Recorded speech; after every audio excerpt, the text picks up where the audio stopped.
Dr. Rulie van der Spy. Daar is een macht in sy woord, soos die waters dryf sy stem, soos die son op die see se blou, so die rykdom van sy troon. Goeiemôre. Ja, dit is lekker om weer saam te kan gesels. Vanoggend 'n interessante tema, wat aansluit by die temas wat ek die vorige paar weke ook oor gepraat het. Die tema van vanoggend is, Jesus het kom tent opslaan by ons. Jesus het kom tent opslaan by ons. Maar Willem, maar luisteraars, ek hoop julle wil saam met my kyk na hierdie interessante tema. Wanneer, waar, hoe het Jesus kom tent opslaan by ons? Nou, ek gaan so 'n bietjie kyk na die Ou Testament, die Nuwe Testament, die Hebreëse woorde, die Griekse woorde, en dan sien ons waar kom hierdie tema vandaan.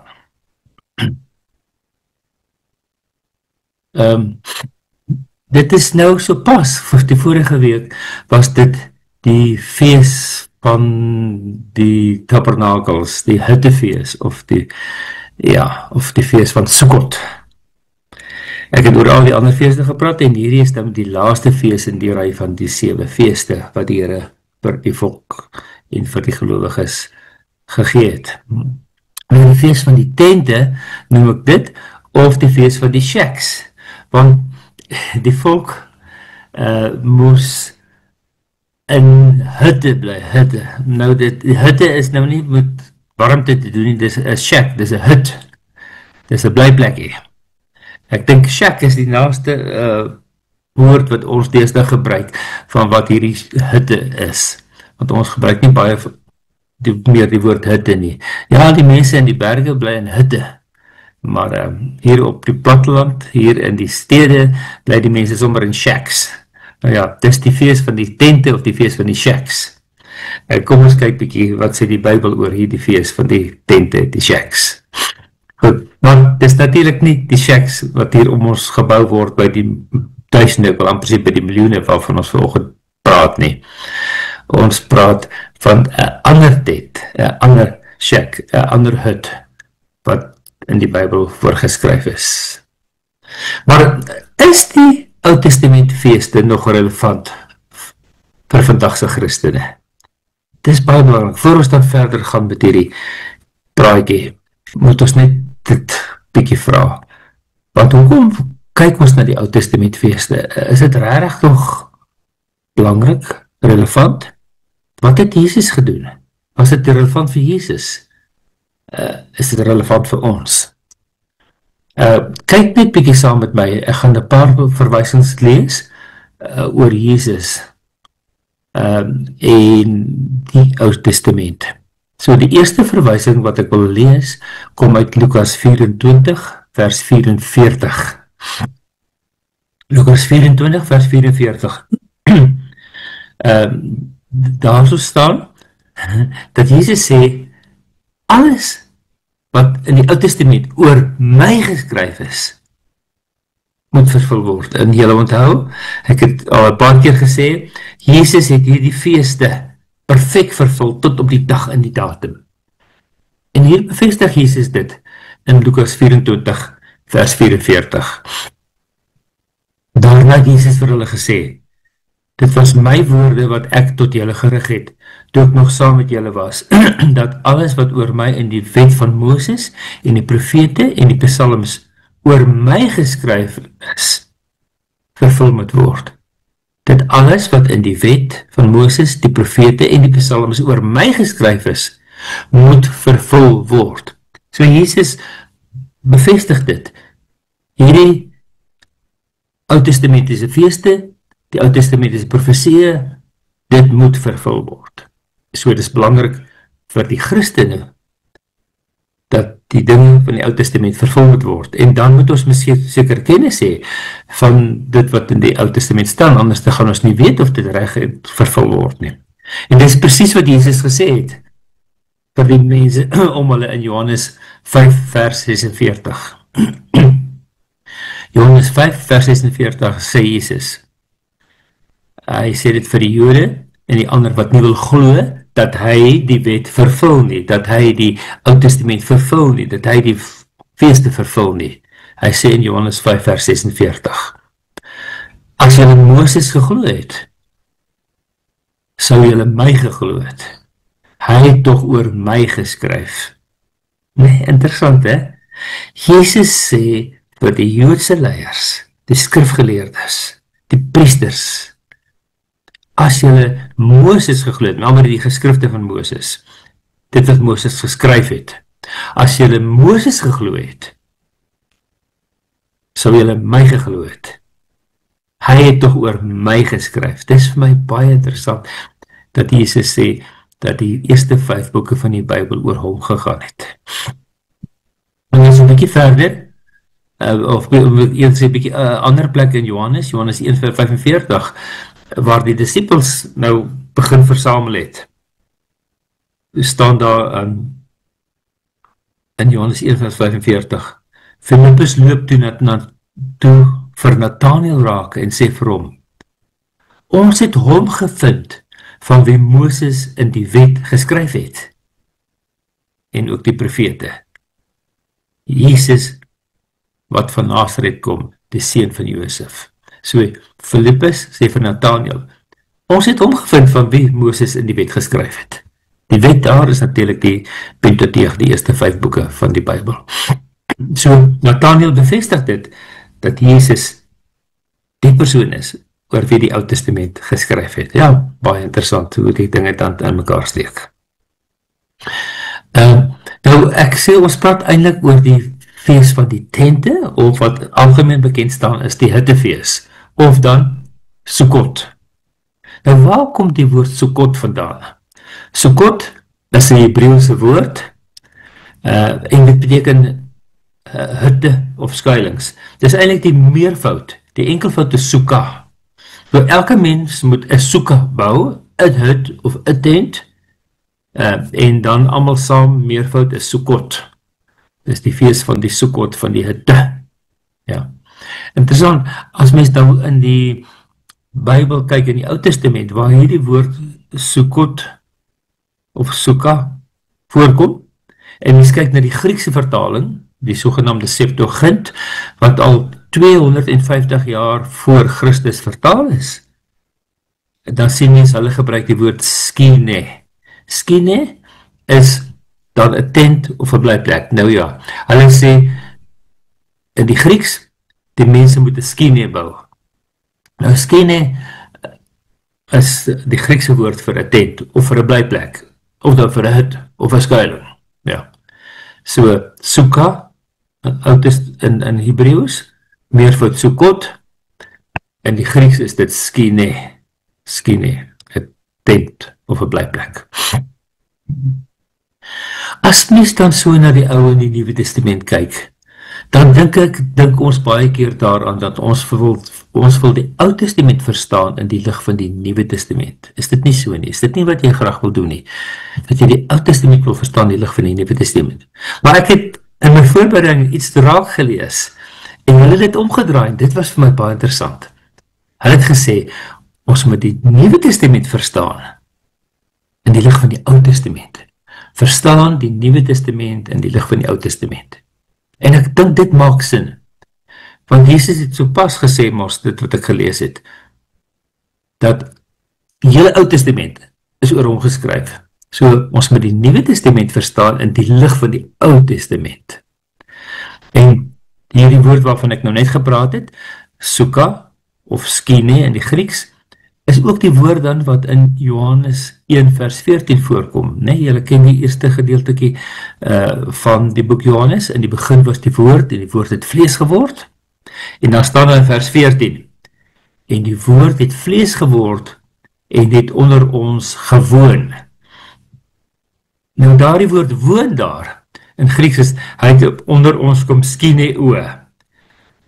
So die werkwoord is skineo, is om te tent op te slaan, of om te woon, en hy het 'n skine geskineo, hy het 'n tent kom opslaan, onder ons. Dis letterlik wat Jesus kom doen het. En dit maak vir my soveel meer sin, dit het vir my soveel meer dieper waarde, as ek besef, dis presies dit wat God vir die volk gesê het, vir die gelowiges gesê het in die Ou Testament, julle moet skien hê, en ek skien hê by julle, ek tabernakel by julle, ek woon by julle, ek sal my hut op by julle, ek sal my tent op by julle. En nou sê die Nuwe Testament, Jesus het by ons kom tabernakel, by ons kom skien hê, by ons kom woon, by ons kom hut opslaan, tent opslaan. Kom ek vat net gou saam die feeste waaroor ons gepraat het, die feeste wat in die Bybel bespreek word, die 7 feeste, nee? Ons as gelowiges ken baie goed die Paasfees, wat saam die fees van ongesnede brode en die eerste vrugte gaan, daar die eerste 3 rondom Paasfees. Dan weet ons, daar is 50 dae later die fees van die weke, of Shavuot, wat ons dan in die Nuwe Testament ken as Pinkster, is met die uitstorting van die Heilige Gees. So daar die eerste 4 feeste vier ons. Maar ons vier nie eintlik die volgende 3 feeste nie, want daar is 7 in totaal. Die volgende 3 is dan die fees van die trompette, die Groot Versoendag, en nou hier die laaste fees, die Hittefees, of die fees van Tabernakel. Dis die 7 feeste, die 7 afsprake, wat God aangestel het, dat ons in sy teenwoordigheid moet kom, om ons weer aan hom toe te wy. Nou, vanoggend praat ek dan spesifiek oor die laaste van die 7, wat God wil hê, dat ons met hom moet ontmoet. Maar interessant, al die ander feeste is voorbereiding. Paasfees het hy gesterf vir ons, dat ons versoen kan word. En dan die eerste vrugte, hy het opgestaan uit die doodheid om vir ons te wys, dat is nuwe lewe. En dan 50 dae later, het hy die Heilige Gees gegee. In die Ou Testament is die wet gegee, om mens te lei, hoe om te lewe dan, as iemand wat versoen is, nuwe lewe gekry het, deur die Paasfees, deur die Paaslam, deur die Paasoffer. En dan blaas hy die trompette, om ons wakker te kry, of gereed te kry. Want 'n week later is dit die Groot Versoendag. Maar dit is die groot oordeelsdag, wat hy oordeel, of jy word veroordeel, of word jy versoen met God. En dan, as jy versoen is met God, dan sê hy, nou gaan ek by jou kom bly, en jy by my. En hierdie konsep is nie die Ou Testamentiese konsep nie, maar ook 'n Nuwe Testamentiese konsep. Ons sien dit. Kom ons blaai dan net gou terug, en kyk hoe werk dit in die Ou Testament. En waar kom dit vandaan? Dit kom van Levitikus 23 af. Levitikus 23, vers 33 tot 36. En dan weer vers 42 staan nog 'n ekstra versiekie. Levitikus 23 van vers 33 af. Die Here het vir Moses gesê, sê vir die Israeliete, op die 15de dag van hierdie 7de maand is dit die Hittefees. 7 dae lank tot eer van die Here. Op die eerste dag is daar 'n heilige byeenkoms. Julle mag geen gewone werk verrig nie. 7 dae lank moet julle daagliks 'n offergawe vir die Here bring. Op die 8ste dag moet julle 'n heilige byeenkoms hou en ook 'n offergawe vir die Here bring. Dit is 'n gewyde rustdag. Julle mag geen gewone take verrig nie. En dan so 'n paar verse later, vers 42 staan daar, 7 dae lank moet julle in hutte woon. Alle gebore Israeliete moet dan in hutte woon.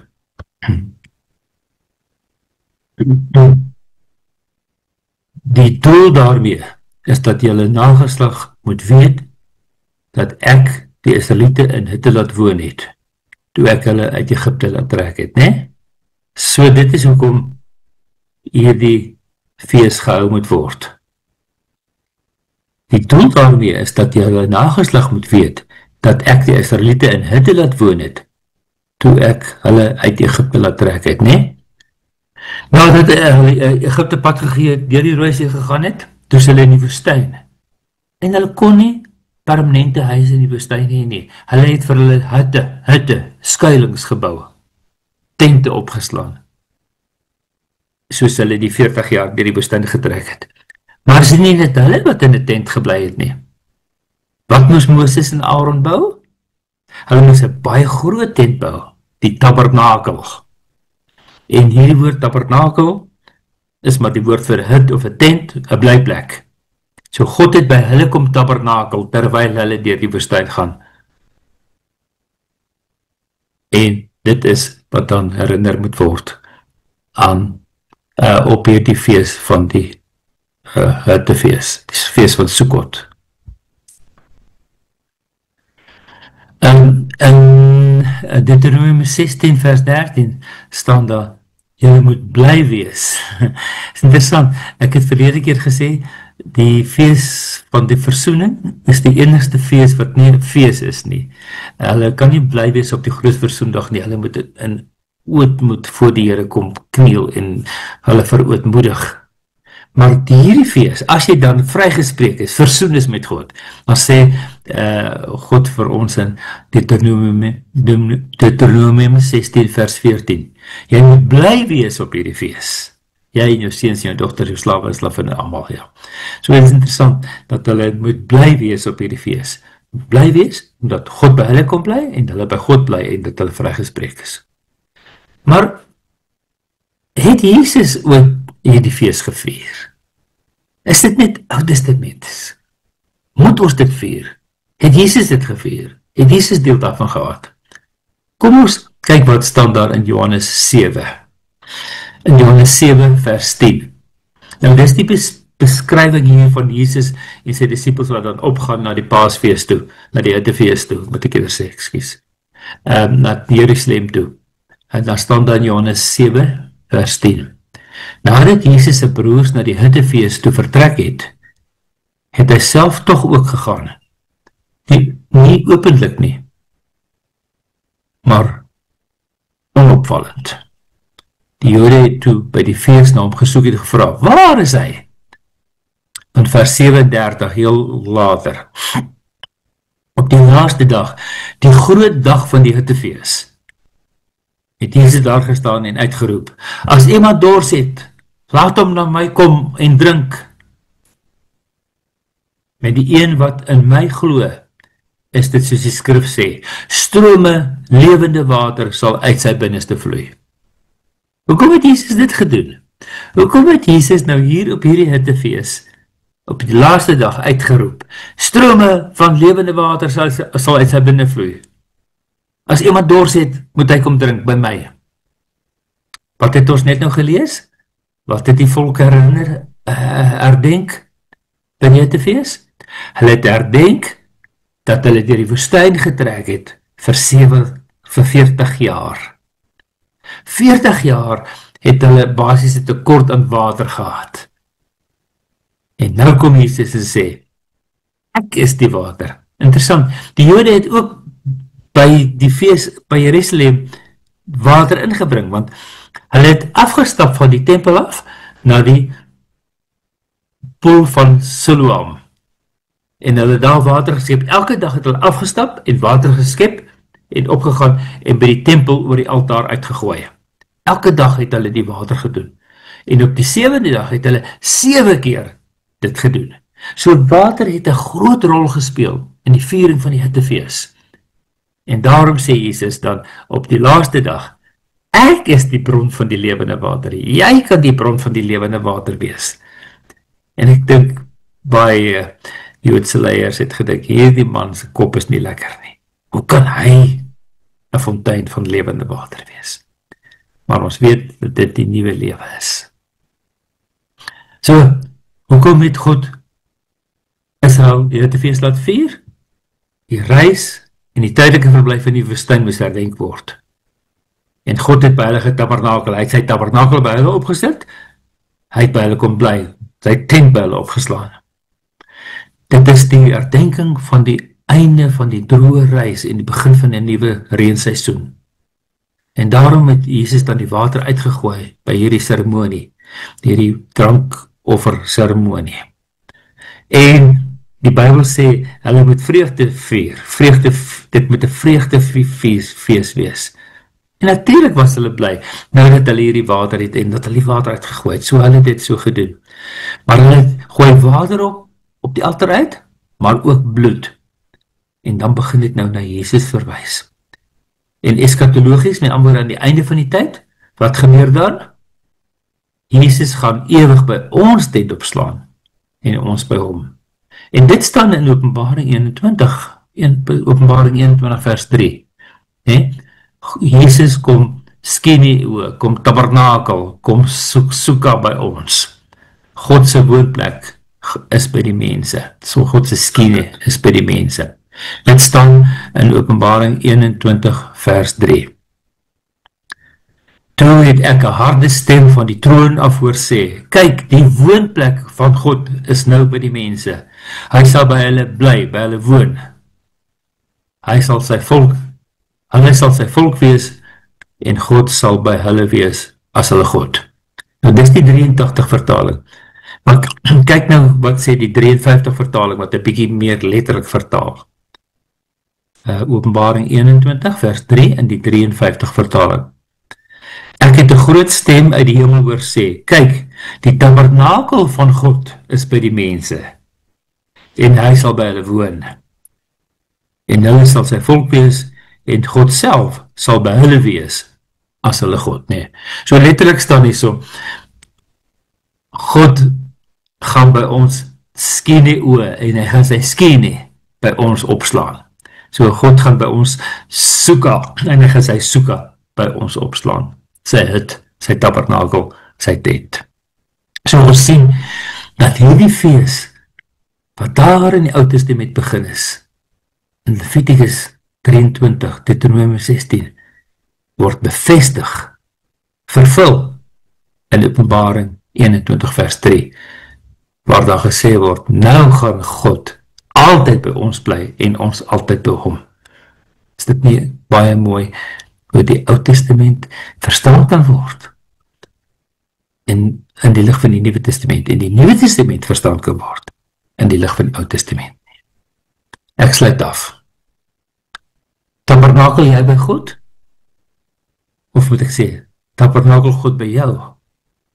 Want as ons by Paasfees ons paaslam aanvaar het as ons lam, wat ons sonde vergewe, en as ons dan die gees gekry het, en die gees gelei is om reg te lewe, en dan kom die trompette wat blaas, dat ons onsself moet regmaak, en die groot oordeel kom, en ons word versoen, ons kry die groot versoening met God. As ons dan met God versoen is, dan sê ons wil by God bly, en dan kom bly God by ons. Ouder gewoonte, wil ek dan afsluit deur te sê, as julle graag met my wil kontak maak, kan julle my kontak op 074-419-8353. Ek sal graag van jou wil hoor, en as jy kommentaar het, my bietjie kan help, dat ek beter insig kry, doen dit gerus. Dankie vir die enkele mense wat so per geleentheid die kommentaar lewer, of sê dat hulle baie daarvan hou, om die Nuwe Testament nou beter te verstaan in die lig van die Ou Testament. My slotwoorde, mag jy die God van die Bybel 7 maal per jaar ontmoet, by sy 7 afsprake, sodat hy met hierdie finale afspraak by jou kan kom soeka, kom skene, kom tabernakel, kom oorbly vir altyd. Mag die Here ons so help.